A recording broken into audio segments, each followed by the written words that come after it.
Greetings, inmates and true believers. This is Darsch, and today I bring you an early access preview of Exoplanet First Contact, developed by Alersteam.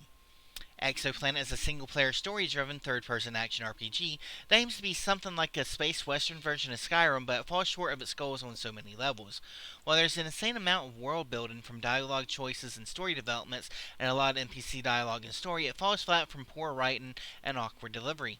The game sets you up naked and scavenging for items before you make it to the first settlement due to your ship being hijacked and you being left for dead and scavengers stealing all your gear.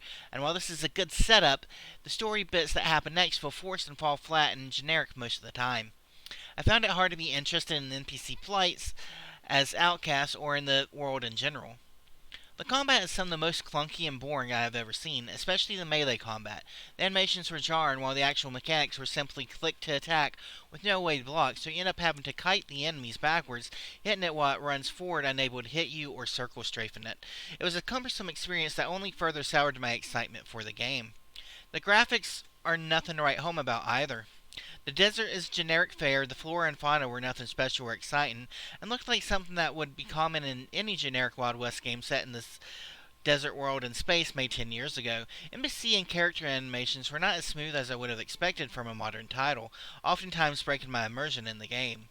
The sound was all over the place. Certain sounds that should have been soft, like footsteps, were overly loud, while certain sounds, like the main character grunting when he was hit, were unusually soft, even after adjusting volume settings.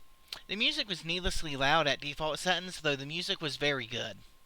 As of right now, Exoplanet is just not a good title. There are too many issues the game needs to address, from bugs and glitches to optimization to core gameplay design. Fortunately, it's still an early access title on Steam and has the chance to be adjusted and improved upon. The best thing about this title at the moment, I feel, is the game's soundtrack.